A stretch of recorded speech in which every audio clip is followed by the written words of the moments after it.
আসসালামু আলাইকুম। ষষ্ঠ শ্রেণীর শিক্ষার্থীরা কেমন আছো তোমরা? সবাইকে নতুন বছরের শুভেচ্ছা। ঠিক আছে, যেহেতু বছরের প্রথম ভিডিও, তাই আমি চাচ্ছি ষষ্ঠ শ্রেণীর একদম বীজগণিত, যেখান থেকে তোমরা নতুন ফেস করতেছো, আগে তো বীজগণিত করো নাই, বীজগণিতের ক্লাস দিয়ে শুরু করতে যাচ্ছি। ঠিক আছে, তো তোমরা আজকে দেখো, তোমাদের প্রথমে যে গাণিতিক চ্যাপ্টারটা আছে 4.1, যে অধ্যায়টার নাম হলো বীজগণিতীয় রাশি। ঠিক আছে, সেটা থেকে আমরা শুরু করতেছি আজকে। এখন এই ভিডিওটা আমি টাইপ আকারে সাজাইছি এবং এই ভিডিওটা ভালো মতো দেখলে তোমাদের এমসিকিউ সিকিউ সব হয়ে যাবে। ঠিক আছে, তো চলো আমরা ক্লাস শুরু করি। দেখো, যেহেতু অধ্যায়টার নাম কি বীজগণিতীয় রাশি, হ্যাঁ, দেখো সংজ্ঞাটা কি লিখছি, দেখো, প্রক্রিয়া চিহ্ন ও সংখ্যাসূচক প্রতীক এর অর্থবোধক সংযোগ বা বিন্যাসকে বীজগণিতীয় রাশি বলা হয়। এখন তোমাদের আগে বুঝতে হবে প্রক্রিয়া চিহ্ন কি, তাই না? যোগ, বিয়োগ, গুণ, ভাগ। ঠিক আছে, প্রক্রিয়া চিহ্ন কয়টি? চারটি। প্রক্রিয়া চিহ্ন কয়টি? চারটি। যোগ, বিয়োগ, গুণ, ভাগ। এইবার আসো, সংখ্যাসূচক প্রতীক কি? সংখ্যাসূচক প্রতীক, ধরো একটা সংখ্যা আছে 2, ধরো আমি সূচক দিলাম 2, সূচক মানে পাওয়ার। ঠিক আছে, সূচক মানে কি? পাওয়ার। এটার নাম কি কি হতে পারে? দেখো, সূচক, ঘাত, পাওয়ার। ঠিক আছে, এই নামে ডাকতে পারো, সূচক, ঘাত, পাওয়ার। সূচক, ঘাত, পাওয়ার। আচ্ছা, তাহলে সংখ্যাসূচক প্রতীক চিনছো? সাপোজ 2 এর উপরে 2 আছে, মানে স্কয়ার, এটাকে স্কয়ার বলা হয়। তাহলে 2 কয়বার গুণ অবস্থায় আছে? 2 বার। তাহলে 2 দুগুণে কত হয়? 4। সেম ভাবে ধরো 3 এর উপরে কি আছে? স্কয়ার আছে। 3 কয়বার? 2 বার। 3 গুণ 3 কত হয়? 9। এইবার ধরো 2 এর উপরে 3 আছে, মানে কিউব। 2 থাকলে বলা হয় স্কয়ার, আর 3 থাকলে বলা হয় কিউব। বুঝতে পারছো? আচ্ছা, তাহলে এখন দেখো কত হয়? 2 কয়বার বলো? কয়বার গুণ অবস্থায় আছে? 3 বার। তাহলে 2 দুগুণে 4, 4 দুগুণে কত হয় বলো? 8। বুঝতে পারছো? ধরো এরকম 2 এর উপরে সূচক বা পাওয়ার বা ঘাত 4 বার আছে, মানে 2 কয়বার গুণ অবস্থায় আছে? 4 বার। 2 গুণ 2 গুণ 2 গুণ 2, 2 দুগুণে 4, 4 দুগুণে 8, 8 দুগুণে 16। বুঝতে পারছো? এটাকে বলা হয় সংখ্যাসূচক প্রতীক এর অর্থবোধক সংযোগ বা বিন্যাস। অর্থবোধক, যেমন যেমন 2 এর উপরে 4, এটা একটা অর্থ আছে না? কত একটা মান পেয়েছো তো 16। 2 এর উপরে কিউব, তাহলে এটা কি একটা অর্থ আছে না? সাজানো হয়েছে না? 2 গুণ 2 গুণ 2 আকারে, তাহলে 8 হয়েছে। 2 এর উপরে স্কয়ার, 2 কয়বার গুণ? 2 বার। 4, এটা একটা অর্থবোধক। অর্থ মানে অর্থবোধক সংযোগ মানে কি? যার অর্থ আছে। তাহলে দেখো, 2 এর উপরে স্কয়ার 4, 3 এর উপরে স্কয়ার 9, 2 এর উপরে কিউব 8, 2 এর উপরে 4 16। বুঝতে পারছো? তাহলে এই প্রক্রিয়া চিহ্ন থাকতে হবে এবং সংখ্যাসূচক প্রতীকও থাকতে পারে। এই ধরনের অর্থবোধক সংযোগ বা বিন্যাসকে, বিন্যাস মানে কি? সাজানো, এদেরকে বীজগণিতিক রাশি বলা হয়। যেমন দেখো 5x, এটাও কিন্তু একটা বীজগণিতীয় রাশি। কিভাবে জানো? দেখো, 5 কি একটা সংখ্যা, x হলো একটা চলক, এটা হলো কি বলো? সংখ্যা, আর এটা হলো কি বলো? চলক। ঠিক আছে, এখন দেখো ওদের মধ্যে কি প্রক্রিয়া চিহ্ন আছে? কোনো চিহ্ন দেখতে পাচ্ছ না। যদি কোনো চিহ্ন দেখতে না পাও, তার মানে বুঝতে হবে গুণ অবস্থা আছে, মানে এই রাশিটা 5 ইন্টু এক্স, 5x, তাহলে এই যে প্রক্রিয়া চিহ্ন একটা আছে তো, তাহলে এটা একটা বীজগণিতিক রাশি। এটা একটা বীজগণিতিক রাশি। কথা কি বুঝতে পারছো? আচ্ছা, তারপরে আসো, আচ্ছা, এক্স এর সাথে 5 কি অবস্থা আছে? গুণ অবস্থায় আছে। কি অবস্থা আছে? গুণ অবস্থায় আছে। তাই দেখা যায় গুণ অবস্থায়, এই যে 2 এর উপর স্কয়ার ছিল, সংখ্যা সূচক প্রতীক, 2 এর সাথে 2 কি অবস্থা আছে? গুণ অবস্থা আছে। 5 এর সাথে x কি অবস্থা? গুণ অবস্থা আছে। দেখছো? 3 এর উপর স্কয়ার 3 কি অবস্থা আছে? গুণ অবস্থা আছে। দুইটা 3, 5 এর সাথে x গুণ অবস্থা আছে। তাহলে এটা যদি বীজগণিতিক রাশি হয়, তাহলে এটা একটা বীজগণিতিক রাশি। কথা ক্লিয়ার? তারপর আসো, এটা হলো একপদী রাশি। কয়পদী রাশি? একপদী রাশি।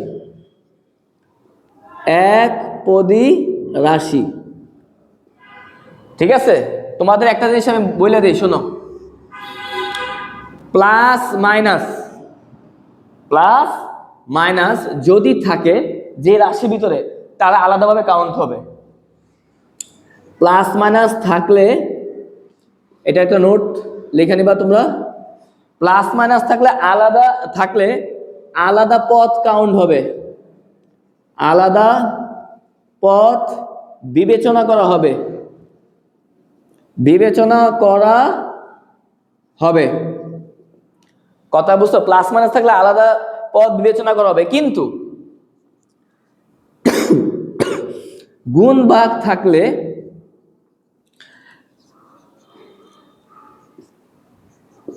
আলাদা পদ বিবেচনা করা হবে না, আলাদা পদ বিবেচনা করা হবে না। এখন প্লাস মাইনাস থাকলে আলাদা পদ বিবেচনা করা হবে, গুণ ভাগ থাকলে আলাদা পদ বিবেচনা করা হবে না, এগুলো কি, তাই না? আচ্ছা, একপদী রাশি বুঝছো তো?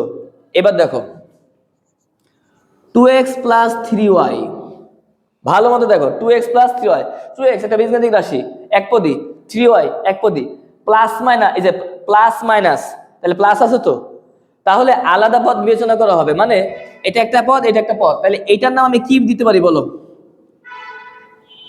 এটার নাম আমি দিতে পারি দ্বিপদী রাশি, মানে দুইটা পদ আছে, একটা পদ দুইটা পদ, দ্বিপদী রাশি। বুঝে আসছে? আচ্ছা, এবার দেখো 5x plus 4y minus 6z, plus minus আছে, তার মানে বিবেচনা করা হবে, প্লাস মাইনাস থাকলে আলাদা পদ বিবেচনা করা হবে। একটা পদ, 2 নাম্বার পদ, 3 নাম্বার পদ, হয়েছে? আচ্ছা, এখন দেখো তাহলে এটা কি পদী রাশি বলো? ত্রিপদী রাশি। আচ্ছা, কিন্তু এইখানের মধ্যে একটা প্যাচ লাগা যেতে পারে, সেই প্যাচটা আমি এখনই ছুড়াই দিতেছি। দেখো এখানে চলক কি ভিন্ন না? একটা x একটা y, x y z ভিন্ন বিধায় এটা দ্বিপদী এটা ত্রিপদী, কিন্তু চলক যদি সেম হয়, চলক যদি কি হয়? সেম হয়। সাপোজ মনে করো 2x প্লাস 3x, সেম চলক, তাহলে 3x আর 2x মিলে কি হয় বলো? 5x। তাহলে এটা কি, এই তো প্লাস মাইনাস তো ছিল, তাহলে আলাদা পদ বিবেচনা করবা? এটা দ্বিপদী না, কারণ চলক সেম। তাহলে 3x আর 2x মিলে কয় x হয়? 5x। বুঝে আসছো? তার মানে এটা কি পদী বলো? একপদী রাশি। বুঝে আসছে? সেম ভাবে যদি মাইনাসও থাকে, দেখো 6y মাইনাস 3y, তাহলে দেখো y কয়টা? 6টা, এখানে y কয়টা? 3টা, 6টা y থেকে 3টা y গেলে কয়টা y থাকে? 3টা y থাকে, তাহলে চলক সেম, চলক সেম, তাহলে এটা আলাদাভাবে বিবেচনা করা হবে না, এটা একপদী। তার মানে কি শিখলা বলো? তার মানে প্লাস মাইনাস থাকলে আলাদা পদ বিবেচনা করা হবে যদি চলক ভিন্ন হয়, আর গুণ ভাগ থাকলে আলাদা পদ বিবেচনা করা হবে না। কেমন? দেখো 5x ইন্টু 6y, গুণ আছে, দেখে মনে হবে যে দুইটা পদ, না, গুণ করো, 5 6 30, আর x আর y কি হবে? xy, 30xy, এটা একপদী রাশি। ভাগ অবস্থা থাকলে ধরো সাপোজ 3x ভাগ 2y, 3x ভাগ 2y, 3x এর 2y দিয়ে ভাগ করা যায় না, আলাদা পদ। আমি কি বলছি? গুণ ভাগ থাকলে আলাদা পদ বিবেচনা করা যাবে না, এটাকে একটা পদই ভাবতে হবে, ঠিক আছে? তাহলে এখন দেখো চলকের মান যদি কিছু একটা হইতো, ধরো x, এমন একটা সংখ্যা ধরো যে এখানে গুণ করলে আর এই y এর মান একটা যদি ধরতা, ভাগ করলে তো উত্তর একটাই আসতো, তাই না? তাহলে এটাও কয় পদী? একপদী রাশি। তাহলে গুণ ভাগ থাকলে আলাদা পদ হিসাব করা হবে না, এটা কি বলা হয় বলো? একপদী রাশি। কথা কি বুঝতে পারছো? এই হলো তোমার কি বীজগণিত রাশির সারসংক্ষেপ, ঠিক আছে? এখন আমি মনে করি তোমরা বীজগণিত রাশি খুব ভালো মতো বুঝতে পারছো। এখন তোমরা আসো প্রতীক, ঠিক আছে? প্রতীকে আসো। বীজগণিতে প্রতীক বলতে সেই চিহ্ন, অক্ষর বা সংকেত বোঝা যেগুলো দিয়ে সংখ্যা, অজানা রাশির সম্পর্ক বা গাণিতিক ক্রিয়া কি করা হয়? প্রকাশ করা হয়। আচ্ছা দেখো, বীজগণিতের প্রতীক দুই ধরনের হবে, একটা সংখ্যা প্রতীক, একটা অক্ষর প্রতীক, ঠিক আছে? এই তো প্রতীকের আমি কি লিখছি? সংখ্যা প্রতীক 10টা। সংখ্যা প্রতীক কয়টা? 10টা। 1 2 3 4 5 6 7 8 9 0। আর অক্ষর প্রতীক ছোট হাতের ইংরেজি অক্ষর, ছোট হাতের ইংরেজি অক্ষর যে কোনো অক্ষর হতে পারে। আমি উদাহরণস্বরূপ লিখতেছি, দেখো A B C X Y Z P Q R, ঠিক আছে? তাহলে প্রতীক কয় ধরনের? দুই ধরনের, একটা হলো সংখ্যা প্রতীক, আর একটা হলো কি অক্ষর প্রতীক। আচ্ছা, এখন কি বলছে দেখো, বীজগণিতের প্রতীক বলতে সেই চিহ্ন, অক্ষর বা সংকেত বোঝায় যেগুলো দিয়ে সংখ্যা, অজানা রাশি, সম্পর্ক ও গাণিতিক ক্রিয়া কি করা যায়? প্রকাশ করা যায়, ঠিক আছে? আচ্ছা, তাহলে প্রতীক কয় ধরনের? সংখ্যা প্রতীক দুই ধরনের, একটা সংখ্যা প্রতীক, একটা কি অক্ষর প্রতীক। আচ্ছা, প্রতীকটা বুঝতে গেলে আগে চলকটাও বুঝতে হবে। এখানে কি বলছে বলো? অজানা রাশি বা অক্ষর প্রতীক, অজানা রাশি বা অক্ষর প্রতীককে কি বলা হয়? চলক বলা হয়। চলকের বৈশিষ্ট্য তিনটা, যার মানে কি হবে? পরিবর্তন হবে, যার মান কি নয়? নির্দিষ্ট নয়, বিভিন্ন মান ধারণ করতে পারে। যেমন চলকটা আগে বোঝার চেষ্টা করি, এদিকে থাকো। ধরো suppose 3x plus 2, 2x plus 4, এটা একটা বীজগণিতের রাশি, ঠিক আছে? সমান সমান চিহ্ন আছে, প্রক্রিয়া চিহ্ন যোগ আছে, আর এক্স এর সাথে 3 সংখ্যা সূচক, এক্স এর লগে 3 গুণ অবস্থায়, এক্স এর লগে 2 গুণ অবস্থায়, আর 2 আর 4 তো সংখ্যা, তাহলে এটা একটা বীজগণিতিক রাশি। আচ্ছা, এখন দেখো আমি যদি এখানেও এক্স, এখানেও এক্স আছে, এখানেও এক্স আছে, কমন 3x টা যদি আমি এখানে রাখি, 2x টা সমান সমানের ওই সাইডে আছে না? কি অবস্থা আছে? সবসময় মনে রাখবা, বাম সাইডে কোনো চিহ্ন না থাকলে, বা যা বাম সাইডে কোনো চিহ্ন নাই, তাহলে মনে মনে প্লাস আছে। তাহলে 2x এর বাম সাইডে কোনো চিহ্ন আছে, সমান সমানের পরে কোনো চিহ্ন আছে, তাহলে মনে মনে কি আছে? প্লাস আছে। তাহলে আমি এই পাশে যদি নিয়ে আসি, তাহলে মাইনাস হবে 2x, ওকে? ইকুয়াল, এখানে সংখ্যাটা কি ছিল? 4 প্লাস 2, এই পাশে সমান সমান, এই পাশে কি ছিল? প্লাস, ওই পাশে গেলে মাইনাস। তাহলে এখন দেখো 3x থেকে 3টা x থেকে 2টা x দিলে কয়টা x থাকে? একটা x, 1 কি লেখা লাগে? এজন্য শুধু x লিখলাম। এবার 4 থেকে 2 বিয়োগ করলে কত হয়? 2। এইবার দেখো x হলো একটা চলক, অজানা রাশি। আমি কি আগে জানতাম এই x এর মান কত হবে? জানতাম না। এখন তো জানি x এর মান 2। তাহলে এনে কি বলছে? অজানা রাশি বা অক্ষর প্রতীক। এই যে অক্ষর, এই যে x y z অক্ষর প্রতীক x আছে, আর বলছে অজানা রাশি, এই যে 2, এই মানটা তো আমার জানা ছিল না, বর্তমানে জানা, কিন্তু আগে তো আমি জানা ছিল না, তাই না? অজানা রাশি। আচ্ছা, এখন দেখো x এর মান আমার কত আসছে? 2। x এর মান তো 3ও আসতে পারতো, বা আসতে পারে। x এর মান তো 4ও আসতে পারে, x এর মান তো 5ও আসতে পারে। তার মানে কি নির্দিষ্ট? এই তো মান কি নয়? নির্দিষ্ট নয়। মানের কি হয়? পরিবর্তন হয়। 2 আছে, 3 আসতে পারে, 4 আসতে পারে, বিভিন্ন মান ধারণ করতে পারে। বিভিন্ন মান, যদি এখানে এমনও বীজগাণিতিক ম্যাথ পাবা তোমরা, তোমার মিডল টার্ম করতে গেলে 2টা উত্তর আসবে ভিন্ন ভিন্ন। যেমন সাপোজ 2,3, 2টা উত্তর আসছে, একটা 2 একটা 3, ঠিক আছে? তাহলে বিভিন্ন মান কি করতে পারে? ধারণ করতে পারে। আচ্ছা, এখন দেখো এইখানে বীজগণিতের প্রতীক বলতে সেই চিহ্ন, চিহ্ন বলতে কি? প্রক্রিয়া চিহ্ন, যোগ বিয়োগ গুণ ভাগকে বোঝানো হয়েছে। অক্ষর, অক্ষর বলতে কি? যে x, তারপরে সংকেত, তাহলে এই যে 3x, এটা একটা সংকেত না? x এর সাথে 3 গুণ, x এর সাথে 3 গুণ। আচ্ছা, সেগুলো দিয়ে বোঝায়, সেগুলো দিয়ে সংখ্যা, অজানা রাশির সম্পর্ক। এই যে দেখো, অজানা রাশি আমি জানতাম না, x এর মান যে 2, এটা জানতাম না, কিন্তু এইটা জানছি এই দুইটা সম্পর্কের মাধ্যমে।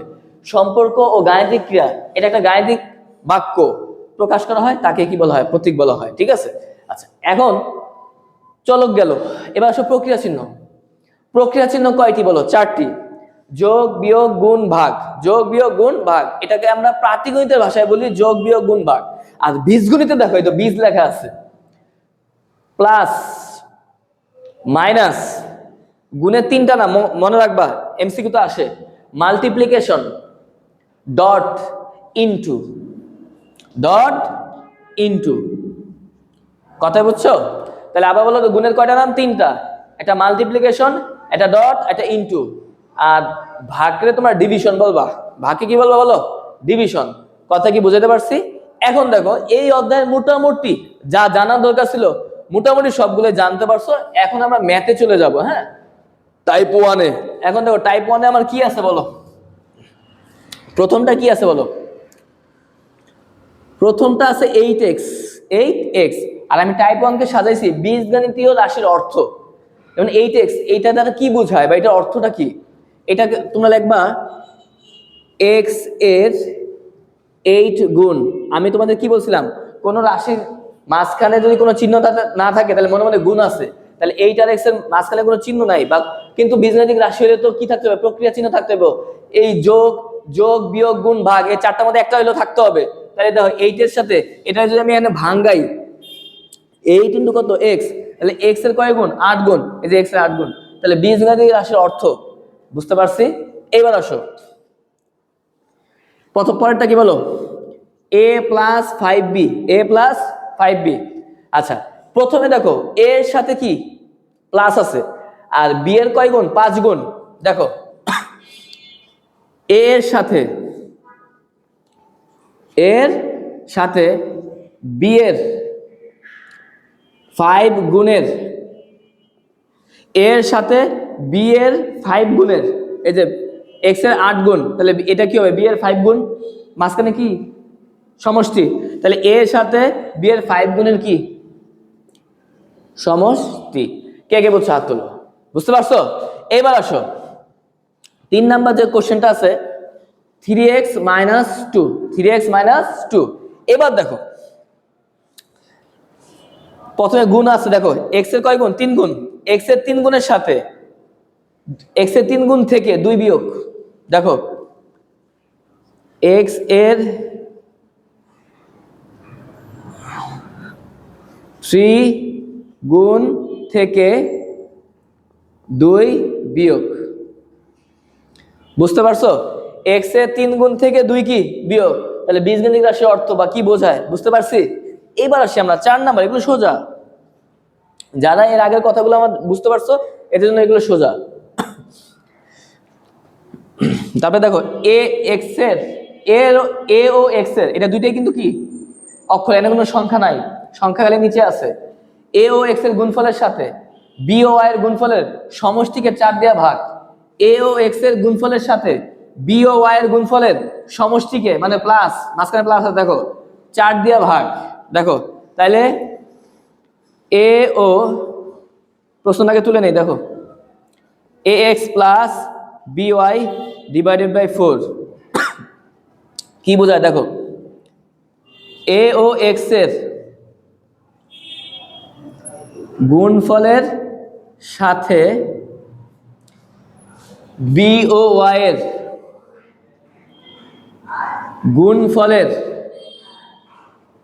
সমষ্টিকে 4 দ্বারা ভাগ, বুঝতে পারছো? a ও x এর গুণফলের সাথে b ও y এর গুণফলের সমষ্টিকে, মাস্টার প্লাস আছে, 4 দিয়ে ভাগ। কথা ক্লিয়ার? এইরকম আরো আসতে পারে, সাপোজ মনে করো x/2 y/3 ভগ্নাংশ রাশি একটা দেখাই দিলাম। দেখো দেখো এখানে কি করা যায়, এটা দ্বারা কি বোঝায় বলো?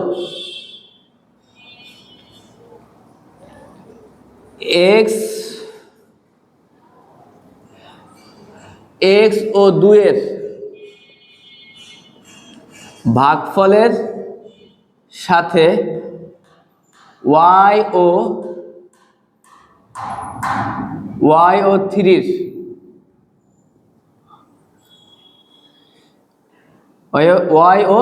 3 এর ভাগফলের সমষ্টি, মানে x ও 2 এর ভাগফলের সাথে y ও 3 এর ভাগফলের তারপরে কি সমষ্টি। কথা কি বুঝতে পারছো? এভাবে লিখতে পারো। কে কে বুঝছো হাত তোলো। তার টাইপ 1 আমি কি আনছি বলো? বীজগণিতের রাশি দ্বারা কি বোঝায় বা বীজগণিতের রাশির অর্থটা কি। আশা করি টাইপ 1টা বুঝতে পারছো। এখন আমরা চলে যাব টাইপ 2 তে, ঠিক আছে? এখন দেখো, এখন টাইপ 2 প্লাস মাইনাস গুণ ভাগ চিহ্নের সাহায্যে লিখতে বলছে, লেখা, এটাকে টাইপ 2 বলা হয়, ঠিক আছে? এখন দেখো 1 নম্বর কোশ্চেনটা কি, দেখো x এর দ্বিগুণ থেকে y এর 5 গুণ কি বিয়োগ। এখন এটাকে তোমরা কিভাবে লিখবা? অবশ্যই প্লাস মাইনাস গুণ ভাগ ইউজ করতে হবে, যে এদেরকে x এর দ্বিগুণ, তাহলে দেখো x এর দ্বিগুণ, তাহলে আমি কি লিখতে পারি বলো? 2x। হ্যাঁ, y এর কয় গুণ বলো? 5 গুণ, তাহলে y এর 5 গুণ, তাহলে কি লেখা যায় বলো? 5y। তাহলে x এর দ্বিগুণ হলো 2x আর y এর 5 গুণ হলো 5y। তাহলে এখন x এর দ্বিগুণ থেকে y এর 5 গুণ কি করতে বলছে? বিয়োগ করতে বলছে। তাহলে বলো, সুতরাং বিয়োগফল বিয়োগফল সমান 2x minus 5y 2x minus কি 5y, তাহলে এটাই হবে কি একের উত্তর। তোমরা কি বুঝতে পারছো?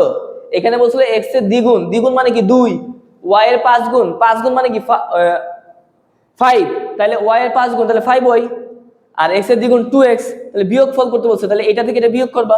বুঝতে পারছো? 2 নম্বরে আসো। 2 নম্বরে কি বলছে বলো? x এর সাথে y এর 8 গুণ যোগ। এখন x এর সাথে তো কোনো গুণ বলতে কিছু বলে নাই, বলছে y এর 8 গুণ, তাহলে y এর 8 গুণটা আগে লিখবা। তাহলে দেখো এই যে y এর 8 গুণ, তাহলে y এর 8 গুণ, ঠিক আছে? তাহলে কি হবে বলো? 8y 8y, তাহলে x এর সাথে y এর 8 গুণ কি করতে বলছে? যোগ করতে বলছে। আচ্ছা, তাহলে x এর সাথে, সুতরাং x এর সাথে y এর 8 গুণ যোগ সমান সমান, তাহলে x এর সাথে, তাহলে x প্লাস y এর 8 গুণ 8y। এবার 3 নাম্বারটা দেখো। 3 নাম্বার কি বলছে? x কে 9 দ্বারা গুণ করে প্রাপ্ত গুণফল থেকে 4 বিয়োগ, ঠিক আছে? তাহলে x কে 9 দ্বারা গুণ করতে বলছে, তাহলে x ও 9 এর গুণফল কি হবে বলো? 9x, x ও 9 এর গুণফল এই যে এরকম 9 ইন্টু x সমান সমান 9x, তাই না? মাঝখানে কোনো চিহ্ন না থাকলে তাহলে মনে মনে গুণই আছে, তাহলে 9x। তাহলে গুণফল থেকে 4 কি করতে বলছে? বিয়োগ করতে বলছে। তাহলে এখন দেখো, সুতরাং x কে 9 দ্বারা গুণ করে গুণফল থেকে 4 বিয়োগ, তাহলে কি হবে বলো? 9x minus 4, 9x minus 4। 3 নাম্বারটা বুঝতে পারছি। এবার আসো 4 নাম্বারে দেখো। 4 নাম্বার কি আছে বলো? একটি সংখ্যার দ্বিগুণের সাথে একটি সংখ্যা, তার মানে এতক্ষণ দেখো x x x তারপর y y এগুলো দেওয়া ছিল, এখন কি তোমার দেওয়া আছে? এনে দেওয়া নাই, বলছে একটি সংখ্যার দ্বিগুণের সাথে অপর একটি সংখ্যার 3 গুণ যোগ, ঠিক আছে? ধরি, এটা তোমার একটু ধরে নিতে হবে। ধরি একটি সংখ্যা x, একটি সংখ্যা কি বলো? x, তাহলে একটি সংখ্যা দ্বিগুণের সাথে, তাহলে একটি সংখ্যার দ্বিগুণ, তাহলে x এর 2 গুণ, তাহলে x এর দ্বিগুণ কি হবে বলো? 2 ইন্টু x সমান সমান কত বলো? 2x। একটি সংখ্যার দ্বিগুণের সাথে, একটি সংখ্যা যদি x হয়, তাহলে একটি সংখ্যার দ্বিগুণের সাথে, তাহলে x এর দ্বিগুণ 2 ইন্টু x সমান 2x। অপর একটি সংখ্যা, আবার ধরি অপর সংখ্যা সমান কত বলো? y, তাই না? অপর একটি সংখ্যা কয় গুণ? 3 গুণ। আচ্ছা, তাইলে y এর 3 গুণ, তাহলে কি হয় বলো? 3 ইন্টু y সমান সমান কি হয় বলো? 3y। তাহলে প্রথমটা কি পাইছি বলো? 2x, আর পরেরটা কি পাইছি বলো? 3y। ওদের কি করতে বলছে বলো? যোগ করতে বলছে। তাহলে আমার সাথে বলো, সুতরাং যোগফল সমান সমান 2x প্লাস 3y, এটাই অ্যান্সার। বুঝতে পারছো? দেখো প্রশ্ন আরেকবার খেয়াল করো। একটি সংখ্যার দ্বিগুণের সাথে, আমরা একটি সংখ্যা জানি না, তাহলে একটি সংখ্যা ধরে নিলাম x, তুমি চাইলে a ও ধরতে পারো। দ্বিগুণের সাথে, তাহলে x এর দ্বিগুণ, তাহলে 2 ইন্টু x সমান 2x।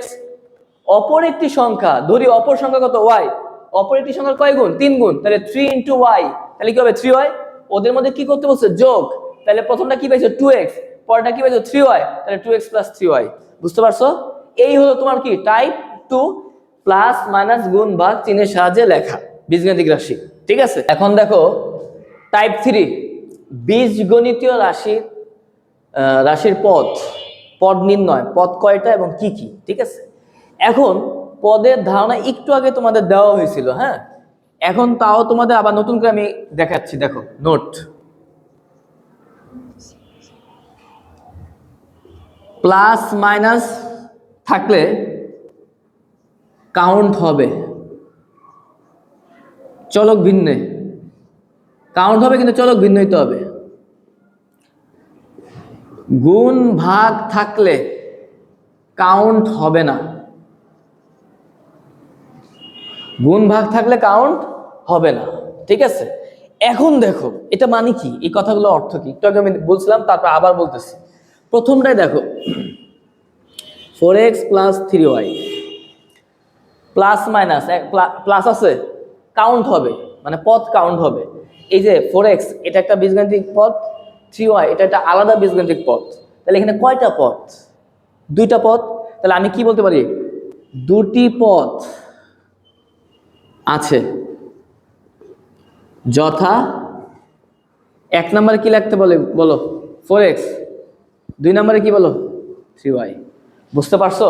আচ্ছা, এরপর এটা দেখে যদিও তুমি বেশি কিছু বুঝবা না, দুই নম্বরটার দিকে তাকাও, কি আছে বলো, 5x প্লাস 3y ভাগ c plus 4b into x 2y। আচ্ছা, এখন যেটা দেখো, আমি কি বলছি, প্লাস মাইনাস থাকলে কাউন্ট হবে এবং চলক ভিন্ন হইতে হবে, আর গুণ ভাগ থাকলে কাউন্ট হবে না। তাহলে এখন দেখো তো এই দুইটার মাঝখানে c আর 3y, এই দুটার মাঝখানে কি আছে, ভাগ আছে। তাহলে এটা আলাদা পদ না, এটা একটা পদ। এটা কি পদ বলো, একটা পদ। আবার 4b আর 2y, 4b আর 2y এই দুটার মাঝখানে কি আছে, গুণ আছে, এটাও একটা পদ। তাহলে কয়টা পদ হলো, দুইটা। তাহলে এটা একটা পদ, এটা একটা পদ, দুইটা পদ। আর এই যে 5x হলো আলাদা একটা পদ। তাহলে কয়টা পদ আছে এখানে বলো, তিনটা পদ আছে। তাহলে এখানে কি লিখবা বলো, তিনটি পদ আছে যথা। তাহলে আমার কথা কি ঠিক আছে? প্লাস মাইনাস থাকলে কাউন্ট হবে, কাউন্ট হবে কিন্তু চলক ভিন্ন হইতে হবে। দেখো এই যে একটা চলক, এই যে একটা চলক, ভিন্ন চলক হইছে।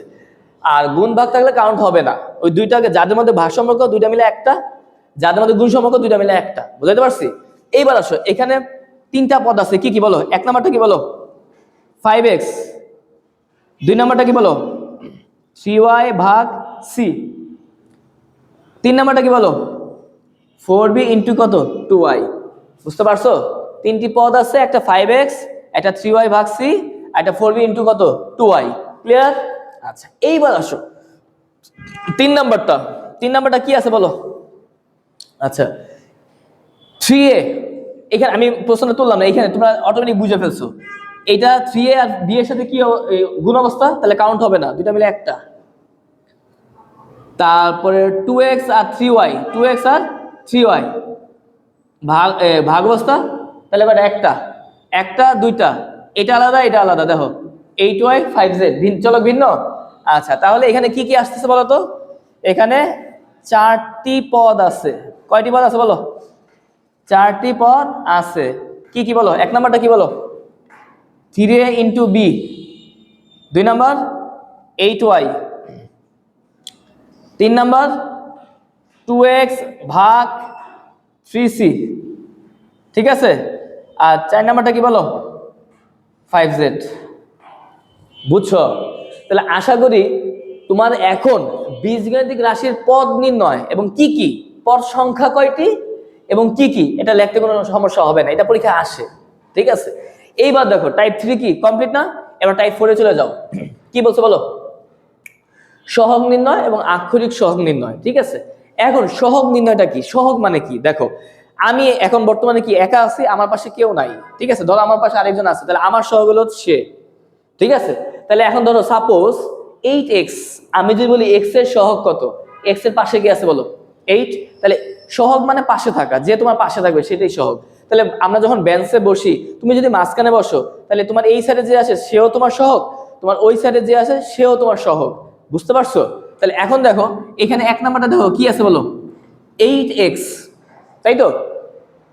x এর সহগ, x এর সহগ চলক, চলক দিয়ে হিসাব করা হবে, ঠিক আছে। তাহলে x এর সহগ কি হবে বলো, 8। বুঝছো? দুই নাম্বার আসো, চলক কে কে, xy। তাহলে তোমাকে বলা হবে, আমি যদি x এর সহগ বলি, xy এর সহগ বলে 7 হবে। আমি চাচ্ছি তোমার কাছে x এর সহগ, তাহলে x এর সহগ কি হবে বলো, x এর সহগ কি হবে, 7y। বুঝছো? আচ্ছা, তারপরে আসো, আর যদি xy বলতাম তাহলে কি হতো, 7 হতো। আচ্ছা, এখন দেখো তিন নাম্বার, 3 নাম্বার দেখো মাইনাস এক্স ওয়াই জেড এর সহগ, এক্স ওয়াই জেড এর সহগ তিনটা চাইছি, তিনটা, তাহলে এক্স ওয়াই জেড এর সহগ সমান সমান, আচ্ছা এক্স ওয়াই জেড তিনটারই চাইছি, সাথে মাইনাস আছে, এক্স ওয়াই জেড এর সাথে কি কোনো কিছু আছে? কোনো কিছু না থাকলে মনে মনে 1 থাকে, সবসময় মনে রাখবা। তাহলে কি হবে বলো?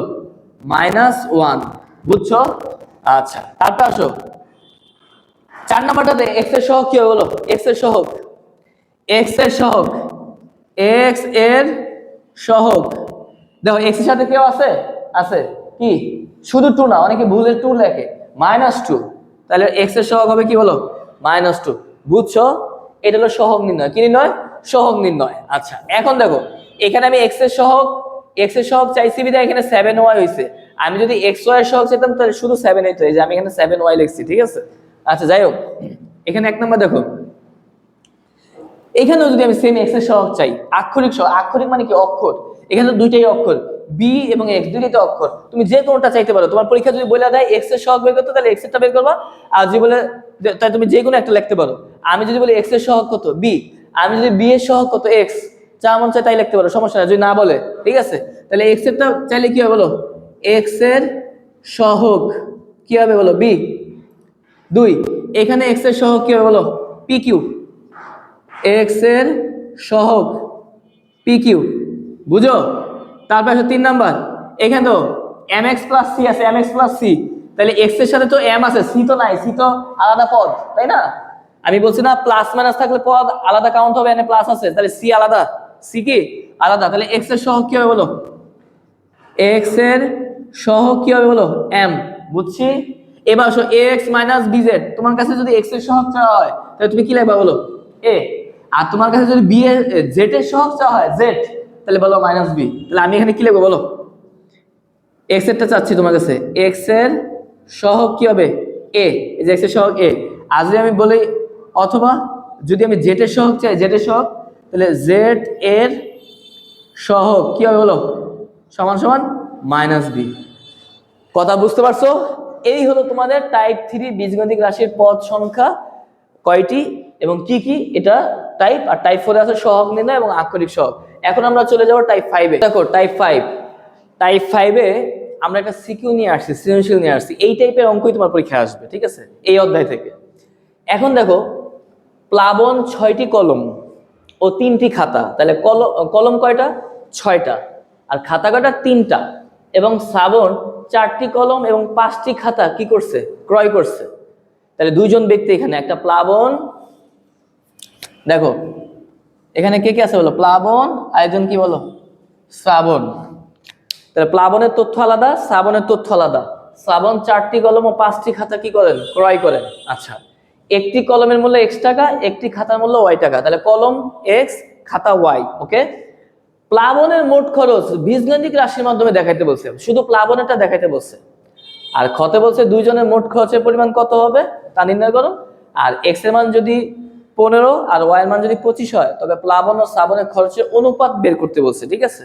তো তোমরা খেয়াল করো, প্রথমে আমরা ক নাম্বারটা শুরু করি। দেখো দেখো কয়ে কি আছে? প্লাবনের, জাস্ট প্লাবনের দিকে তাকাও, শ্রাবণের দিকে তাকায় লাভ নাই। প্লাবন কলম কিনছে কয়টা? 6টা, আর খাতা কয়টা? 3টা, তাহলে একটা কলমের মূল্য কয় টাকা বলো? আমি প্লাবনের ক্ষেত্রে লিখতেছি, দেখো প্লাবনের ক্ষেত্রে একটি কলমের মূল্য x টাকা, বুঝো কথাটা বোঝার চেষ্টা করো। একটি কলমের মূল্য কয় টাকা? x টাকা।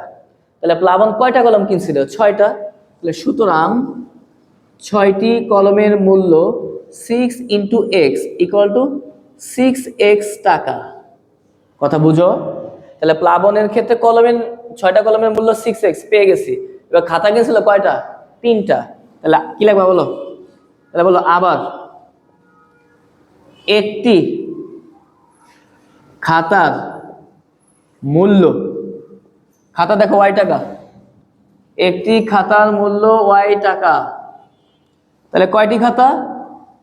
3টি খাতা, তাহলে 3টি খাতার মূল্য 3 × y টাকা সমান সমান কত বলো? 3y টাকা। বুঝো? তাহলে প্লাবনের কি খরচ? মোট খরচ। মোট মানে কি? যোগ। তাহলে বীজগণিতিক রাশির মাধ্যমে প্রকাশ করতে বলছে, তাই তো?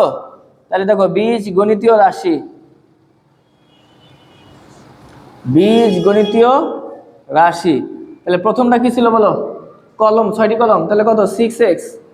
মোট বলছে, তাহলে প্লাস, তারপরটা কত? 3y। এটাই কি অ্যান্সার? বুঝতে পারছো? এটা ক নাম্বার? প্লাবনেরটা চাইছিল। প্লাবনের কি চাইছিল? বীজগণিতিক রাশি মোট খরচ। তাহলে বীজগণিতিক রাশি মোট খরচ দেখাই দিলাম, 6x আর প্লাস 3y। বুঝতে পারছো? এইবার আসো দুইজনের মোট খরচের পরিমাণ। এখন আমি তো প্লাবনেরটা অলরেডি পেয়ে গেছি, তাহলে আমার এখন বের করতে হবে কি বলো? শ্রাবণেরটা। শ্রাবণেরটা আমি বের করবো, প্লাবনেরটা যে তুমি যেটা পাইছো ওইটা তোমার লিখতে হবে। খ নাম্বার বলো, ক নং হতে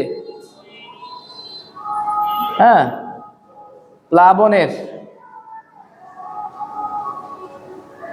প্লাবনের মোট খরচ কত? 6x plus 3y। এটা কিন্তু অলরেডি আমরা ক থেকে পাইছি, তাই না? এবার আসো, এবার আমি কারটা বের করবো? শ্রাবণেরটা। তাহলে এখানে কি লিখবো বলো? শ্রাবণের ক্ষেত্রে, আচ্ছা সেম, শ্রাবণের কলম কি ছিল কয়টা? 4টা। আর খাতা কি ছিল কয়টা? 5টা। তাহলে দেখো একটি কলমের মূল্য x টাকা। একটি কলমের মূল্য কয় টাকা? x টাকা। তাহলে শ্রাবণ কয়টা কলম কিনছিল? 4টা।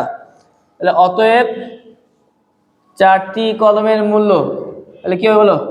4 ইন্টু x টাকা সমান সমান কি বলো? 4x টাকা। বুঝো? শ্রাবণের কি টাকা? 4x টাকা। ক্লিয়ার? আচ্ছা এখন আসো, খাতা কিনছিল কয়টা? 5টা। তাহলে কি লেখা বলো? কি লেখা বলো? বলো আবার একটি খাতার মূল্য, একটি খাতার মূল্য কয় টাকা বলো? y টাকা। তাহলে খাতা কয়টা কিনছিল? 5টা। তাহলে অতএব 5টি খাতার মূল্য 5 ইন্টু y সমান সমান কত বলো? 5y টাকা। ঠিক আছে? তাহলে শ্রাবণের ক্ষেত্রে কলমের দাম পাইছো কত? 4x। আর খাতার মূল্য পাইছো কত? 5y। তাহলে মোট খরচ, তাহলে মোট খরচ কত হবে বলো? আগেটা কত? 4x। 4x প্লাস কত? 5y টাকা। আচ্ছা কিন্তু এটা কিন্তু অ্যান্সার না। অ্যান্সারে কি বলছে? দুইজনের মোট খরচ। তাহলে কয়জনের মোট খরচ বলো? সুতরাং দুইজনের মোট খরচ ইকুয়াল, প্রথম জন কত ছিল বলো? 6x plus 3y। 6x plus 3y। দ্বিতীয় জনের খরচ কত ছিল বলো? 4x plus 5y। তাহলে কি হচ্ছে? 6x আর 4x মিলে কত হয় বলো? 10x। আর 5y আর 3y মিলে কয়টা y? 8টা y, 8y। ইহাই কি অ্যান্সার? বুঝতে পারছো? একদম সোজা, এগুলো কোনো অঙ্কই না। এরপর আসো গরু গ, x এর মান কত বলো? 15, y এর মান কত? 25 হলে প্লাবন আর শ্রাবণের খরচের অনুপাত, খরচের অনুপাত। তাহলে গ, যদি x কত বলো? 15, y কত বলো? 25, তাহলে প্লাবনের খরচ একটা বাই করবা আর শ্রাবণের খরচ বাই করবা, তারপরে অনুপাত করবা। ঠিক আছে? তাহলে দেখো প্লাবনের খরচ, প্লাবনের খরচ কত? প্লাবনেরটা কত? প্লাবন কই? প্রথমে বাই করছিল 6x plus 3y। 6x plus 3y ব্র্যাকেটে কি লিখবা বলো? ক নং হতে, এটা কতে পাইছো? হ্যাঁ, তাহলে x এর মান বসায় দাও। x এর মান কত? 15, y এর মান কত বলো? 25। তাহলে কত হয়? 90 যোগ 3 25 75। তাহলে 90 আর 75 কত হয় বলো? 165। বুঝছো? তাহলে প্লাবনের খরচ পাইছি কত বলো? 165। এটা ক নং হতে, আর x এর মান ও y এর মান বসিয়ে, x ও y এর মান বসিয়ে। বুঝছো কথা? এবার আসো, এবার কার খরচ বলো? শ্রাবণের খরচ। শ্রাবণের খরচ শ্রাবণের খরচ কত? 4x প্লাস কত 5y। এটা কোত্থেকে পাইছো বলো? খ নং হতে। সাইড নোট দিবা অবশ্যই। এবার x এর মান কত বলো? x এর মান 15, y এর মান 25। তাহলে 4 কত হয় বলো? 60, 125। তাহলে কত হচ্ছে বলো? 185, 185। তাই দেখো প্লাবনের খরচ পাইছো 165 আর শ্রাবণের খরচ পাইছো কত? 185। বুঝতে পারছো? এইবার আসো, প্লাবন ও শ্রাবণের খরচের অনুপাত চাইছে। সুতরাং দুই জনের খরচের অনুপাত, অনুপাত, ঠিক আছে? দুই জনের খরচের অনুপাত নিচে লিখি। দেখো প্রথম জনের খরচ কত বলো? 165 ইস্টু অনুপাত মানে যে ইস্টু, যেটা কোলন চিহ্ন দিবা। আর আরেকজনের খরচ অনুপাত কত? 185। এবার চাইলে এইভাবেও রেখে দিতে পারো, আর যেহেতু তোমরা বড় হচ্ছ তাহলে লঘিষ্ঠ আকার করবা, মানে ছোট করবা, আরো যত ছোট করা যায়। তাহলে 5 দিয়ে ভাগ, কয় দিয়ে ভাগ? 5 দিয়ে ভাগ। তাহলে 5 দিয়ে ভাগ করলে কত হয়? 35, 3 5 15, 5 হাতে 1, 3 5 15, 16। হ্যাঁ ঠিক আছে। আর এটা হবে কত? 37। দেখো 5 7 35, 5 হাতে 3, 3 5 15, 3 কত? 37। বুঝছো? তাহলে কত? 5 দ্বারা ভাগ। তাহলে ইহাই কি হয় বলো? অ্যান্সার 33 ইস্টু কত? 37। কথা ক্লিয়ার? তাহলে এই টাইপের অঙ্কই, আর ওগুলো আসে পরীক্ষায়, কিন্তু এই টাইপের অঙ্ক তোমার এই অধ্যায় থেকে আসবে, এতটুকু গ্যারান্টি। তাহলে আমাদের 4.1 কি হয়ে গেল? শেষ।